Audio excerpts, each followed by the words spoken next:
Now the Corsair 5000X case is not exactly new, but I think it's still a very relevant case. It looks awesome. Anyways, if this is a case that you're considering in 2022, stick around. We're going to unbox this, go over all its main features and functions. We'll tear it apart, take a look at it. My initial impression of this case as I get it unboxed is as expected. It's a great looking case in my opinion. It's very large. It should handle anything I need to throw at it. But let's go ahead and tear it apart piece by piece. We'll talk about all its main features, functions. Starting in the front here, this is full tempered glass. This panel is removable, which we'll do here in just a second. The fan support in the front is you can do 320 millimeter fans or 240 millimeter fans.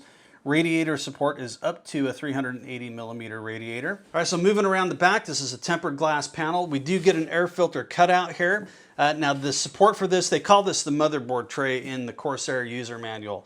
And that tray supports up to 320 millimeter fans or two 140 millimeter fans. Now radiator support on the motherboard tray is up to a 380 millimeter radiator. Now Corsair states specifically that if you use a 380 in the front and a 380 on the side here, that you can't do that. Now I suspect with maybe a slim radiator, you would be able to get that to fit, but Corsair's calling out that you can't do that. And I haven't tested it, and I don't intend to on this particular build. So anyways, be aware of that. This is covered up by a cable guard in here, which we'll get to in just a minute. We'll remove all of this stuff so that you can see it. But by default, out of the box, that is covered up from the inside. You need to remove all those panels to get this all visible and get at it. Now, this panel right here, this is a door internally. Now, this door is removable. This is where all of your cable management, your controllers, your LED controllers, things like that will sit. You can keep it closed, but if you do a bang-up job on doing your cable management and you want to show that off, I would suggest put some RGB lighting in there, and then you can take this door off, set it aside, and show it off, and it looks really cool. All right, so moving to the rear of the case, we get a single 120 millimeter fan mount. You could also put a 120 millimeter radiator here if you choose to do so. We get 7 PCI slots. Now this case supports up to an eATX size motherboard. It does include a vertical GPU mounting system here. The cable is not included, but it does include the standoff, so you just need to buy the cable separately and you can get that mounted in there. A pretty standard ATX power supply. So the maximum length for the power supply is 225 millimeters. So moving around to the front side, this is a fully tempered glass panel. Again, you can see the cable management guard in there, which can be removed to expose these back fans here, which we'll talk about here in just a second. So looking at the top here, we get a fully tempered glass panel, which we'll remove here in just a second. The front panel has a power button, 2 USB 3.2 ports, a USB-C port, headphone jack, and a microphone jack. All right, so to get this case tore apart, the first thing you want to do is remove both side panels. Each side panel is secured with 2 thumb screws here. These are captive screws, so you don't need to remove them all the way. Just get them to the point where they're kind of dangling loose, and you'll be good to go. Now, there's a couple of tabs on these side panels here, and you just want to kind of grab that, and you do need to give it a reasonably firm tug on it and have a good grip on it. One of my complaints about this case right off is that these are not hinged side panels. And so I think for 220 bucks, it seems like it should be hinged to me, but that's a minor complaint. It's not a deal killer at all. But grab that tab right there, give it kind of a firm yank, and just kind of keep a good grip because this will pop out of its little clips here. On the rear panel, we do get a magnetic air filter. It's got a little notch for you to grab it here, and you can take it out, clean it, and just put it right back. And we'll just repeat that with the front panel. Get your screws loose on there, get a good grip on that tab, and just kind of a nice firm yank on there. Not too hard, but keep a good grip on it because it will just kind of come flying off, and set that aside. These glass panels are nicely protected from the factory, so when you're all done with your build, you can remove the plastic coating on that and it'll look great. Now on the top here, you can remove the glass, just give it a good firm pull and it will come off. It's just got these little clips in here, and it just securely fastens into these corresponding clips on the top. Now the top does have a removable air filter as well, and it's got a little yellow tab here. You just pull that and it comes off. Clean it, put it back on. Here's the door that you can remove. This is actually hinged, which is a nice touch. So basically you're just going to pull it out and you just lift it up off of the hinges, and you can set that aside. You can put it back when you're done. It is magnetically attached, this little standoff right here. It's got a little magnet on it, so it holds it nice and tight there. So this case has got a really nice cable management system built into it. It comes with a bunch of Velcro straps. 3 of them are pre-attached here, and it's got a whole bunch extra in the box here. Now, it also comes with a PWM splitter, or a PWM repeater, I think is what they're calling it. Essentially, this is just a SATA-powered repeater board, and you connect this to a PWM connector on your motherboard, and it basically just takes that speed control and fans it out to the rest of the fans here. So it's kind of a nice touch. That's a way to get fan control to up to 6 fans. Now, this case will support, I think, let's see, 3, 6, 9, 10 fans total. So we'll talk about in the future how you can get more than 6 fans attached to this. And it also comes with what is a lighting node core. Now, this basically is for RGB control. It's got control for 6 fans. That's all this board does is RGB control. And basically, it's got a SATA power connection and a USB connector. And then you can use the Corsair IQ software to control that. And so moving around here, we get 3 2.5 SSD drive sleds. Now, these can be moved to the front as well. And you can clip them in here. Now, for 3.5-inch drives, you get room for 2, and it's got the drive sleds right here. These are just fairly basic plastic drive sleds. There's nothing really unique. When you first get the case, your box of accessories is included with that. We'll take a look at that in just a minute. And of course, you've got all of your cabling, including all your front panel I/O, USB, things like that. Now, the case also does include an alternate power supply shroud panel for in here. We'll talk about that more in just a minute. Now, we need to go ahead and start taking this out. If you're going to take out this cabling guide and you're going to populate this with fans or a radiator, we need to get these panels out of here. Now, there's 1, 2, 3, 4, 5, 6 screws that we need to start with. And so let's go ahead and get those out.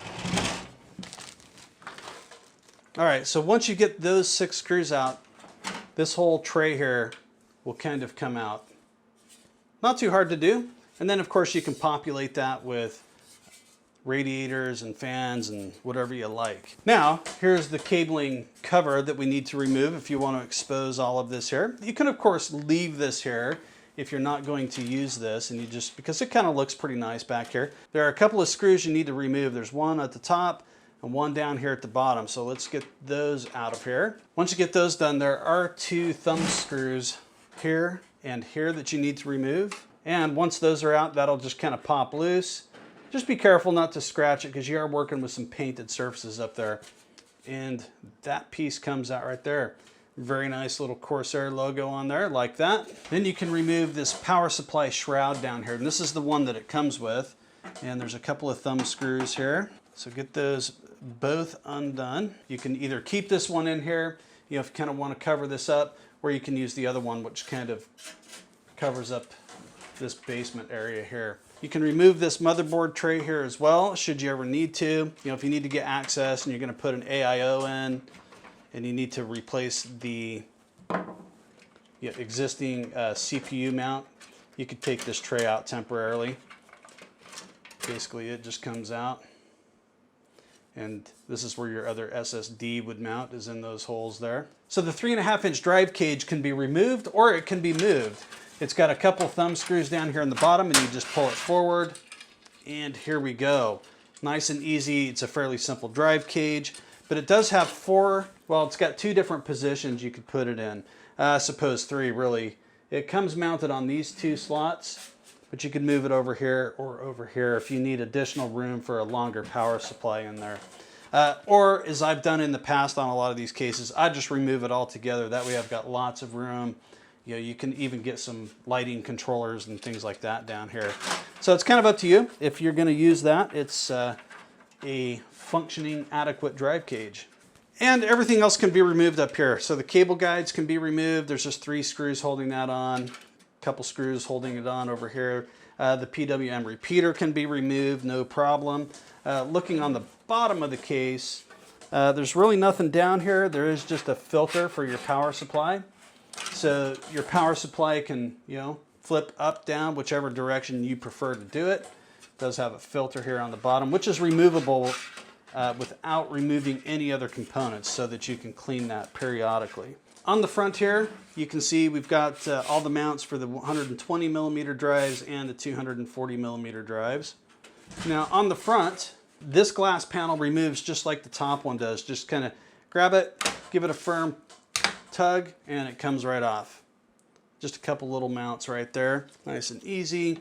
This also does have a air filter here that you can remove, just a little clip at the top. This bezel could be removed if you ever needed to do some cleaning. There's a couple screws under here, and then it's just got some clips and things like that that would slide out of there. Probably very little reason to ever remove that unless you're going to modify it or if down the road you want to clean it. Now, this fan cage can be removed as well. Kind of a cool way if you want to replace these fans or move them around, update them. Just undo that. It just kind of unclips out of there, and you can take this out. And that's it. You've got your fans here. You can replace those, upgrade them, put your radiators in, do whatever you need to do with it. So the additional power supply shroud is this one right here, and it just basically completely closes this off. It's more of just a clean aesthetic, so I think if I were going to do fans and all of that back here, you know, and I wanted to kind of get a visual out of those, I would definitely use this one. It fits a little bit differently. It does not have the thumb screw over here on the side. Basically just get it clipped down. It's got a little post here, one of these little compression posts. You just punch it down in the hole in the bottom, and then from there, there's a single thumb screw that kind of holds it in place. Now obviously you get your safety information and instruction manual, which is really very basic from Corsair. It doesn't really hold your hand or tell you a whole lot. You do, I think, get 8 or 9 additional Velcro straps. So the cable management on this case is much better than most cases. And you get some additional screws. Obviously all your motherboard drive mounting screws. And it does come with a 90-degree USB 3 connector, which is a pretty nice touch. So it'd come off your motherboard, and instead of coming straight out, it would give you a 90-degree connection. All right, so there's just a quick overview and teardown of the 5000X case by Corsair. Now you might have seen this case in some of my other recent videos, and in large part, I've been using this case as a lab box and kind of a demonstration model. So what I mean by that is I've been, you know, testing a bunch of other RGB products in it, so I've had opportunity to kind of get in there, tear it down, rebuild it up, and mess around with it quite a bit.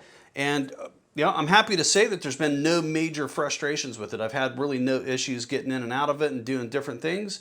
Any of the temperature testing that I've done, which hasn't been super in-depth to be fair, but I've had no notable issues with that. Everything seems to be good with what I've been doing with it. And there are a lot of ways to configure this for cooling. You get a bunch of different options, which is really kind of one of the pluses of this, is it's a very versatile case, you know, on top of the great looks that it gives you. So I want to talk just briefly about the RGB control of this case. Now this case comes with a lighting node core. Basically it's the same device with just no cover on it. And it comes with a PWM repeater, meaning it's going to take the signal from your motherboard or your Corsair controller and just repeat it to all 6 fans on there. And the only downside to that is you don't get individual fan control over the 6 fans. You're just going to treat them as one. You know, you'll set a curve on that one port, and then all 6 fans will just get that. Now that's adequate, I would say, for the majority of builds out there, unless you're doing crazy stuff. But you might want to mess around with that and get some fan control over that. People will occasionally ask me, well, what if I want to go beyond 6 fans? What are some options for me? Because this case will support 10 fans, you know, 3 in the front, 3 on the motherboard tray over on the side, 3 on the top, and 1 in the rear. Now there's a couple of different ways to go about that, and we're not going to be able to cover all of those here, but there's some really simplistic ways you could do it. If you're adding more fans and you have another lighting node core, you could simply choose to add a second one in here, which would give you up to 12 fans, RGB control, and then you could, you know, possibly put some splitters on the existing PWM repeater, or you could add a PWM hub in there, which is basically what that is. It's just the same thing. And that way you could take 1 or 2 ports on your motherboard and plug them into those and get the speed control over the fans. That would be fine. That would be adequate. You could start introducing some of the fancier controllers. You could do the Commander Pro, which is the older one, but that requires then that you add the RGB hub. But this would give you some PWM ports as well. And the fan hub would give you the RGB control. That's one method to go. What I would do personally, and this is really one of my favorite ways to do things lately, is I would add a Commander Core XT to this mix. Now you could add 2 and get control over 12 total fans, but you could blend this in pretty nicely with this setup here. Just add the Commander Core XT. This gives you control over 6 additional fans, meaning really you could do 6 here and then maybe 4 on the embedded controller here, and you'd have to kind of play around with it and decide what type of control you need. This would also give you some temperature probes and the RGB port as well. So I think that's probably the best solution, is to add this. But again, if you decided like you wanted to add 2 of these to get additional RGB ports or temperature probes, you could remove this hardware, add 2 of these, and and make it all work. The other thing you could do is a Lighting Node Pro, if you happen to have that. Again, that needs the hub as well and leaves you hanging on the PWM ports in the same way that the existing setup does. So obviously you could cut all of this out of there and just go with something else besides Corsair. If you're going to do Lee and Lee fans, you're going to use all of their own controllers and things like that. So there's 50 other ways you could do it. But if it were me and I'm using Corsair fans with RGB, I'm going to go the Commander Core XT route. Probably just going to add this to the existing hardware and just live with the fact that on some of the fans I'm not going to be able to individually control them. But in most of the builds I don't really need to do that. But there are some use cases for having that type of control. Now, as far as cable management goes, this case does give you some good options back there. The Velcro strips and the cable management guides, definitely very useful to have. It doesn't automatically just make cable management look great back there. You still have to work at it a little bit, and the more hardware you add and fans and things like that, you might still have to get creative even with this case to make it look really good. With that said though, again, with this case compared to some of the others, you do have a few more options with that back there, so it's good to work with. So overall, in the last couple of months, I've been able to form a very positive opinion of this case. Now, aside from the looks, which in my opinion, it looks really, really sharp. It's a great looking case. I have to think that most of you agree if you're here watching this video. But that aside, from a functionality standpoint, it's a very versatile case. You got lots of cooling options to meet all your needs. And the cable options in the back are really cool, although you still got to work at it just a little bit. This case, having gotten in and out of it quite a bit and making a bunch of changes and doing a couple of different builds in here, it just works really, really well. I don't have any major complaints about it. And so this particular case comes in white. It also comes in black. And they do also sell this in a version that has QL fans, which is a pretty good fan upgrade, but it's substantially more expensive. It's about $100 difference, maybe even a little bit more. But check the latest pricing and kind of price out, depending on what other hardware you want to put in here, whether putting the QL fans in here is worth the additional cost. The SP fans are adequate, but it's a fairly basic fan. And the Lighting Node Core and the PWM repeater, it's adequate hardware. It's not fancy. You can certainly upgrade that. But just to get started, it's a pretty good platform to begin with. And so I really don't have any major complaints with it other than just, maybe put some hinge side panels on there and we'd be talking. So I will put affiliate links in the description below to all of these different versions of this case. And as always, if you have any questions, comments, concerns about this case, please let me know in the comments section. I get to those the best I can when I can. I'm always happy to help out. That is going to do it for today. Thanks for watching.